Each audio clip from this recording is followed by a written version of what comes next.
Fala, meu aluno do Centro de Educação, professor Irene Torres, tudo bem? Aqui quem fala é o professor Jaime Machado, professor de Ciências da Natureza do 6º ano. Olha só, hoje a nossa aula é muito especial. Hoje nós vamos transformar o teu quarto, a tua sala, em uma grande sala de aula para falar de dois assuntos importantíssimos.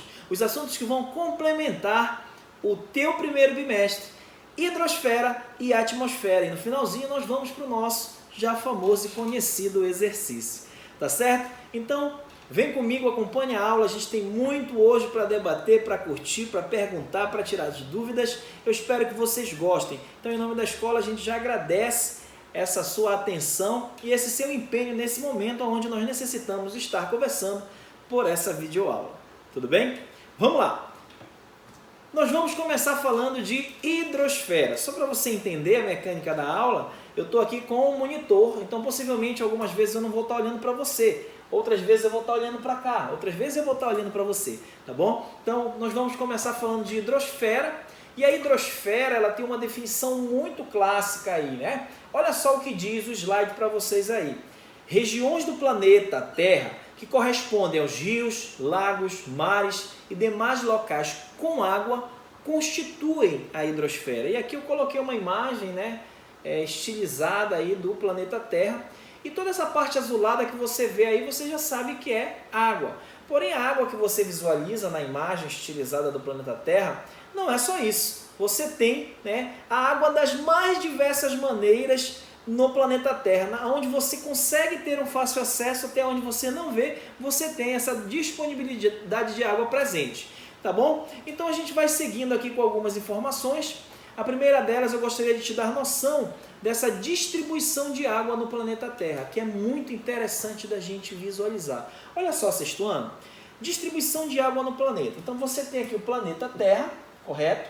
Tá? Toda a parte azulada que você está vendo é água. A crosta terrestre que nós já estudamos, ela é coberta por água. Se eu for em uma escala de onde eu estou para dentro, eu tenho camadas internas. Eu vou ter crosta terrestre ou litosfera, o manto e o núcleo. A litosfera e a crosta terrestre, elas são cobertas por água, tá bom? E essas águas, elas estão nos mais diversos locais possíveis, aquilo que eu consigo visualizar ou não. Mas o slide te traz essa distribuição de água no planeta. Então preste atenção para cá, que você tem do total de água disponível na Terra, 97,5% é água salgada. E você tem ali 2,5% de água doce. Jaime, por que é interessante eu saber sobre água salgada e sobre água doce? Em primeiro lugar, a água que nós consumimos, aquela que fica disponível para a gente fazer utilização, bebendo, tomando banho, fazendo comida e outros afazeres do nosso dia a dia, é a água doce. Especificamente uma água que a gente vai chamar de potável, que é aquela própria para o nosso consumo. Mas o slide te mostra a disponibilidade dessa água doce. Então olha só quantos por cento você tem do total de água disponível no planeta. Apenas 2,5%. É de água doce. E vou te dizer mais, se você observar bem aqui, você tem a água doce distribuída em água na forma de gelo, na forma sólida e na forma líquida, tá bom? Lá na frente eu vou te falar um pouco mais sobre isso. Então, água salgada, 97,5%, água doce, 2,5%. Detalhe, esta imagem é uma imagem do teu livro, tá? Se você não está com o seu livro agora, vai lá pegar, coloca o vídeo no pause e vai lá pegar para você acompanhar. E aí eu vou para a continuação desse slide aí, dessa imagem que está no teu livro, melhor dizendo. Dessa quantidade de água doce que eu te falei, de 2,5% do total do planeta, você tem ali somente cerca de 31,1% na forma doce líquida. E você vai ter 68,9% na forma sólida. Ela é distribuída ali nas geleiras, nos gelos glaciais, ou seja, os gelos que você vai encontrar, a água que você vai encontrar na forma sólida nos polos da Terra, na Antártida, por exemplo, você tem a água na forma de gelo, a água na forma sólida. Então, eu quero te dizer que mesmo a disponibilidade da água doce, que já é pequena, se torna menor ainda. Por quê? Porque a água líquida ela está num percentual menor do que a água mesmo doce, mas ela está no estado sólido. E aí eu venho complementar a tua preocupação, sexto ano, bem aqui, tá? Do total da água doce disponível, ou seja, dessa parte da pizza aqui, desses 31,1%, tá? Eu vou ter 4% como água superficial. Jaime, me explica aí o que é água superficial. É aquela na qual eu posso ter acesso facilmente, tá certo? Então é aquela que eu vou fazer a retirada lá para a estação de tratamento para tratar e ela chegar na minha casa, por exemplo.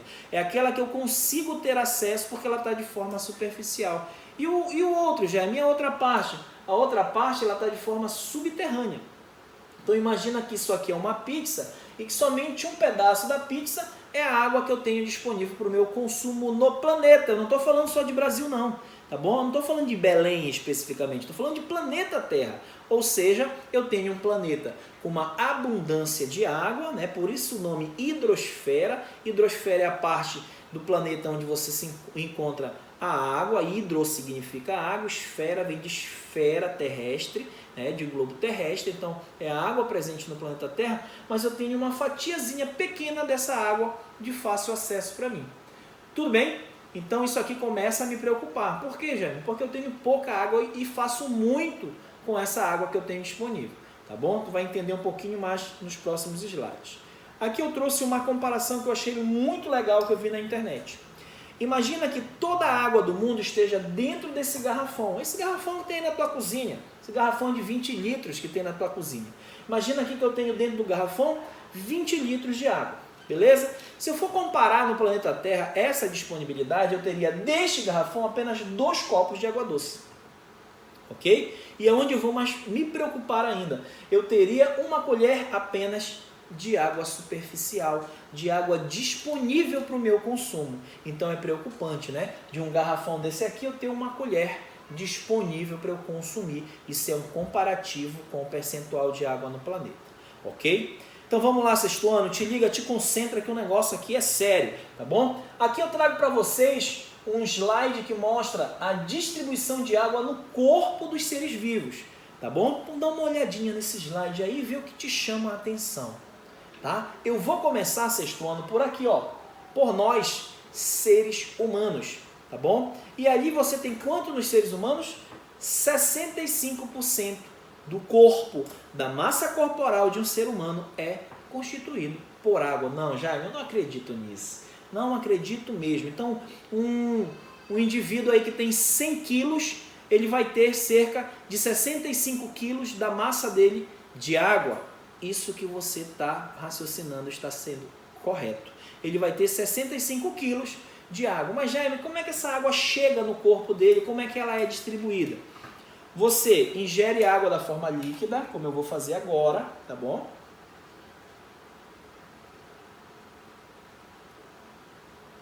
Fiz a ingestão na forma líquida. Essa água ela vai ser distribuída no meu corpo nesse momento. Concorda? Essa água ela vai suprir as necessidades das minhas células, que necessitam estar sendo renovado o tempo todo. Essa água ela vai eliminar resíduos. Quando ela está em excesso no meu corpo, ela elimina resíduos pela urina. Essa água faz parte do meu suor, essa água faz parte da minha urina, essa água faz parte da minha lágrima. As fezes elas saem com uma quantidade de água. E todo o processo fisiológico, ou seja, o funcionamento do teu corpo, ele depende da água. Então ela vai se acumular nos teus órgãos, ela vai se acumular na tua pele, ela vai se acumular nos teus músculos. Então ela vai se acumular em todo o teu corpo. Por isso que é proporcional a 65%. Tudo bem? Só antes de continuar falando dos demais seres vivos, eu gostaria de falar sobre uma importância que ela tem, que é na manutenção da temperatura corporal. A água, ela nos dá um auxílio para controlar essa temperatura do nosso corpo. Tudo bem? Então, bora lá para a gente comparar mais um pouquinho aqui. Olha só, você tem aqui um camarão e você tem aqui um anfíbio, que é o sapo, né? Você tem aqui dois animais que têm parecido o percentual de água no corpo. Olha, o sapo em torno de 78% e o camarão de 79%. Olha lá o frango, a galinha, né? 74%, o cão 65%, a mesma proporção do ser humano. Aí as verduras, porque as verduras estão aí, já, elas são seres vivos, elas vêm dos vegetais, das plantas, e as plantas são seres vivos, tá bom? Por isso que elas foram colocadas aqui, 85%, olha, o peixe já tem ali em torno de 67%, Você tem ali tomate, laranja, pera, 88%, né? A batata 78%. Mas aqui eu te chamo a atenção, olha. 98% do corpo deste animal aqui, que é uma água-viva, olha o nome dele, água-viva, né? É constituído por água. Tem águas vivas que chegam a ter 99% de água no corpo. Por isso esse nome, esse animal é pura água. Ele fora do ambiente aquático, ele no solo, na terra, ele não sobrevive, ele resseca, ele perde, ele desidrata, ele perde essa água do corpo, tá bom? Então assim, olha a importância desse bem tão precioso para todos os seres vivos, tudo bem? Então vamos lá, a água tem uma outra função também no nosso corpo, tá gente? Ela vai agir diluindo substâncias. Quando você ingere algum alimento, que ele chega lá na tua boca, ele já sofre a primeira quebra de uma mistura com a água que é na tua saliva, correto? E quando ele entra no corpo, você ingere água, ele vai conseguir quebrar essas substâncias em pequenos pedaços, diluindo essas substâncias, tá bom? Ele age como um solvente universal, ele consegue misturar e fazer com que as substâncias elas sejam quebradas, misturando, diluindo essas substâncias para você poder ingerir, tá certo? Bom, distribuição de água no Brasil, muito interessante esse slide, viu gente? Olha só, distribuição de água no Brasil, eu coloquei aqui novamente uma pizza, né? E essa parte azul, ou seja, mais de 50% desse gráfico aqui, se eu fosse cortar bem aqui, ó, daria 50%, mas ainda passa mais um pouquinho, cerca de 75% mais ou menos ali, é o que você encontra de água na região norte, aqui onde nós estamos, no Pará. Ou seja, você tem na região norte uma disponibilidade de água muito grande, concorda comigo? E aí você tem, né, as coresinhas para os outros estados, para as outras regiões, perdão. Você tem aqui, né, região sul, região sudeste, região centro-oeste e região nordeste. Jaime, por que você colocou esse slide aí? O que isso tem a ver? O que efetivamente tu queres me dizer? Eu gostaria de comparar aqui com o Nordeste, tá bom? Aqui no Nordeste, galera, se você observar, ó, de laranja, ele tem a menor disponibilidade de água no Brasil, a região Nordeste, e tem um dado muito interessante. Bora comparar ele aqui com a região Norte. Você tem na região Norte muita água, tá? E menos gente do que no Nordeste. No Nordeste você tem mais gente e uma menor disponibilidade de água, ou seja, aqui é a nível nacional, Brasil, beleza? Mas se eu for falar por região, aqui eles correm o risco maior de ficar sem água disponível no ambiente do que a gente que está aqui na região norte. É só um comparativo isso aí, tá bom? Então, quanto à água, a gente finaliza o conteúdo ali. No teu livro está bem pequeno, eu trouxe mais informações, você que está acompanhando aí já percebeu isso. E aí a gente chega na atmosfera, a atmosfera terrestre. Bora entender, eu tenho ali o globo terrestre e eu tenho uma capa protetora desse globo terrestre. Essa capa protetora, eu vou dar o nome a ela de atmosfera. Então eu coloquei aqui, ó, é a camada de gases que envolve o planeta Terra. Você tem o planeta Terra e um envoltório de gás ou de gases que estão ali por fora dele protegendo. A atmosfera da Terra funciona como um filtro que protege contra parte das radiações ultravioletas. Essa é apenas uma função das camadas que fazem parte da atmosfera, filtrar os raios ultravioletas. Se não tivesse essas camadas, esses raios chegariam até nós numa intensidade muito grande, isso nos queimaria, você não iria suportar viver numa terra muito quente por conta dos raios que chegariam na tua pele, te ocasionando das mais diversas doenças possíveis, tá bom? Então vamos lá. Antes de falar das camadas em si, eu gostaria de te dar esses dados que são importantíssimos para o teu aprendizado, tá bom? Que é a proporção de gases presentes na atmosfera. Nós escutamos falar muito em 3 gases. Nós escutamos falar em oxigênio, em gás carbônico e em nitrogênio. E tu já observou aí no gráfico que você tem novamente um gráfico de pizza, onde a maior parte está para quem? Para esse cara bem aqui, ó, para o nitrogênio. Eu quero te dizer, aluno do CEPIT, que este gás, tá? Estou falando de gás, você vai encontrar o nitrogênio em outras composições. O gás nitrogênio, ele é o gás que tem maior disponibilidade no planeta Terra. Mas aí, Jaime, eu necessito desse gás, você precisa do elemento químico nitrogênio para a formação de proteínas no teu corpo. Mas eu quero te dizer uma coisa muito interessante. Você não absorve ele pela sua respiração. Você não absorve o gás de nitrogênio pelo processo respiratório. Então ele vai entrar no teu corpo de outra maneira, que é através das plantas leguminosas, que tem bactérias no corpo, que vão fazer um processo de absorção desse nitrogênio e transferir para o alimento que for gerado por elas. Mas é um outro processo. Tá? Como a gente está falando de gás, você precisa entender que ele está em maior disponibilidade. Jaime, quando eu respiro, esse nitrogênio ele vai entrar no meu corpo e ele vai ser absorvido pelas minhas células? Não. Ele vai entrar, vai dar uma volta no teu corpo e ele vai sair do teu corpo na mesma proporção. Tá bom? Porque você não absorve o gás de nitrogênio. Aí eu vou para cá para o oxigênio. Beleza? O oxigênio já é o seguinte, é o gás que eu preciso para eu respirar. Quem é que produz esse gás aí? Através da fotossíntese, as plantas e as algas, tá? E algumas bactérias classificadas num grupo específico de bactérias. Mas, no geral, na maioria dos casos, os vegetais, as plantas, né? E as algas são os maiores produtores de oxigênio do planeta, as algas, inclusive. Essa informação é importante para você saber. Então, o que vai acontecer aí? Você tem essa produção, a disponibilidade de 21% do total de gases do planeta de oxigênio. E esse 1%? Lembra que eu te falei no início do gás carbônico? Ele entra aqui. Ele entra nesse 1% disponível. Tá? Gás carbônico, metano, os outros gases disponíveis entram todos aí nesse percentual de apenas 1% do total disponível. Ok? E aí nós vamos para as camadas da atmosfera. Interessante isso aí, ó.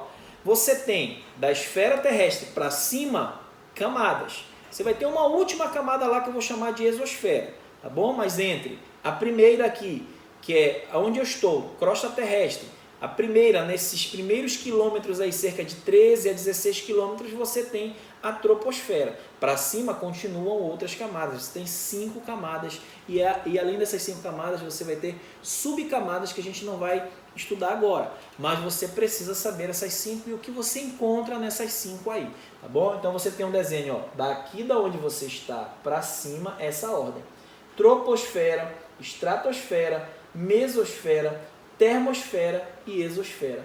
Aqui eu trouxe, né, da onde nós estamos para baixo, mas aí segue a mesma ordem, ó, troposfera, estratosfera, mesosfera, termosfera e exosfera. Ok, Jaime, me dá mais informações sobre essas camadas aí. Presta atenção para essa imagem, eu acho muito legal essa imagem, ela é muito trabalhada em prova, aluno do sexto ano. Te liga na dica, tá bom? Você tem aqui o globo terrestre, ok? Esses primeiros quilômetros aqui, cerca de 15 quilômetros mais ou menos, esses dados são variáveis, tá, gente? Por favor, preste atenção, porque o teu livro coloca 13 quilômetros, tu já vai ler livro que coloca 15, o outro 16. É uma faixa, não é exato isso aí, mas existe essa faixa que deve ser respeitada. Por quê? Porque são as condições que vão favorecer os determinados acontecimentos nela que vão dizer essa faixa de quilometragem, mas isso não é tão importante nesse momento. O importante é você conhecer a camada e saber o que você encontra lá. Então, nessa primeira camada, que é a troposfera, tá? É nessa camada que vão acontecer os fenômenos naturais. É ali que vai acontecer a chuva, é ali que vão acontecer os trovões, é ali que vai acontecer o voo dos aviões comerciais, aquele que você vai viajar lá para outra cidade, lá para outro estado, tá? Ele voa nessa camada, 15 km de altura, 16 km de altura, ok? Onde se pratica o balonismo, né? É uma faixa até onde ele pode chegar. Eu gostaria de te dar mais uma informação da troposfera. Quanto maior, mais alto você for, menos oxigênio você vai ter. Quanto maior, mais alto você for, você terá uma disponibilidade de oxigênio menor. Tudo bem? Essa disponibilidade de oxigênio, gente, eu vou dizer que o ar vai ficar rarefeito. O que é o ar rarefeito? É quando as partículas de oxigênio, se afastaram. Se elas se afastam, eu tenho pouco oxigênio disponível. Então o ar vai se tornar rarefeito. Tudo bem? Tá? Segunda camada eu vou chamar de estratosfera, tá bom? Segunda camada de estratosfera. Camada interessantíssima também. É nela onde vai acontecer o voo dos aviões de caça, aqueles que pertencem às Forças Armadas, aqueles que são mais rápidos, eles são autorizados a trafegar nessa camada. Por que, Jair? Porque lá é um equipamento mais fechado, mais rápido, quem está comandando ali, os pilotos estão com aquelas máscaras, onde eles estão recebendo uma oxigenação ali, ou seja, é melhor para que eles voem nessa região, pelo tipo de aeronave que eles estão voando, tá bom? Mas bem aqui eu te trago uma das maiores informações que você vai escutar hoje, tá? Que é a camada de ozônio. Quando eu não estudava isso, eu achava que a camada de ozônio era uma camada dessa, né? Era tipo assim, estaria aqui no meio dessas camadas, mas não. A camada de ozônio, ela é uma camada encontrada na estratosfera, tá? O elemento químico ozônio, ele forma uma película, uma grande camada ao redor do planeta Terra, nesta camada chamada estratosfera. Então, ele está até mais clarinho aqui, você pode observar. Jaime, por que você disse uma das informações mais importantes? Porque é essa camada que vai manter a temperatura estável da Terra. É ela que vai tornar a Terra um ambiente propício para que possa ter vida. Se você tem uma temperatura hoje da sua cidade aí habitável, né, onde você pode ver vários seres vivos sobrevivendo, é porque essa camada tem a função de manter essa temperatura. Ela, inclusive, ajuda muito a fazer a filtração dos raios UV, dos raios ultravioleta, que são aqueles que são encaminhados pelo Sol. Preciso desse raio? Precisa até ter o corpo desse raio, tá? Porém, ele tem que chegar numa intensidade menor, numa intensidade habitável para você, tá certo? Então, preste atenção para mim aí. A próxima camada, então, é a mesosfera. Essa camada é muito interessante. Você está vendo aqui, parece uns meteoros caindo, tá vendo? Tá? Na verdade, é aqueles feixes luminosos que você vê, às vezes, uma estrela cadente. Na verdade, são meteoros que foram se quebrando desde que vieram de fora, né, do espaço sideral, passaram por várias camadas e aqui já chegaram em pedaços menores. E aí eles não vão conseguir tocar aqui na Terra porque esta camada que é a mesosfera quebra eles em pequenos pedaços. Tudo bem? Agora aqui eu gostaria de chamar a atenção. Você tem aqui, parece uns raios luminosos, tá certo? Nesta imagem, ele caracteriza como a aurora boreal. Tá? A aurora boreal são feixes de íons que vêm do Sol, feixes elétricos encaminhados pelo Sol, que ao entrar em contato com as partículas presentes nessa camada, eles geram feixes luminosos belíssimos. Não é qualquer local no planeta que você pode visualizar a aurora boreal, tá bom? Mas por que eu quero te chamar a atenção? Tem livros, tem literaturas, tem sites, tem figuras na internet que vão te mostrar a aurora boreal acontecendo nessa camada bem aqui, na termosfera. E tem literaturas que vão te mostrar ele aqui, na mesosfera. Alguns já colocam que ele é uma transição de uma para outra, tá bom? Então, assim, geralmente você vai ver na mesosfera, mas você ainda tem livros que colocam na termosfera.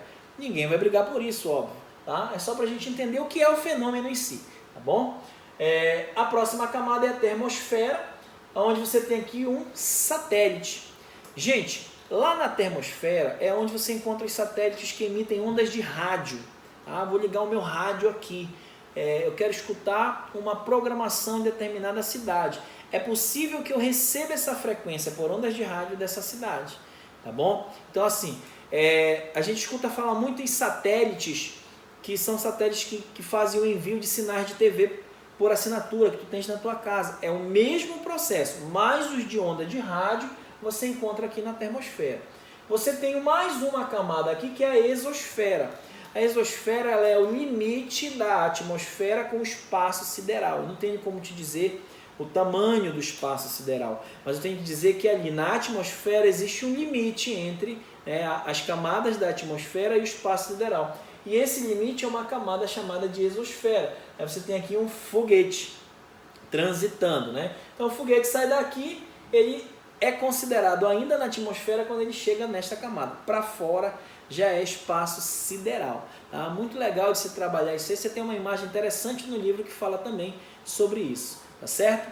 E aí, cidadão, vem uma tarefinha para você. Eu sei que você gosta, olha aí, eu botei o teu cérebro felizão aí, né? E eu dando aquele sorrisinho para você, porque eu sei que você gosta de fazer atividade.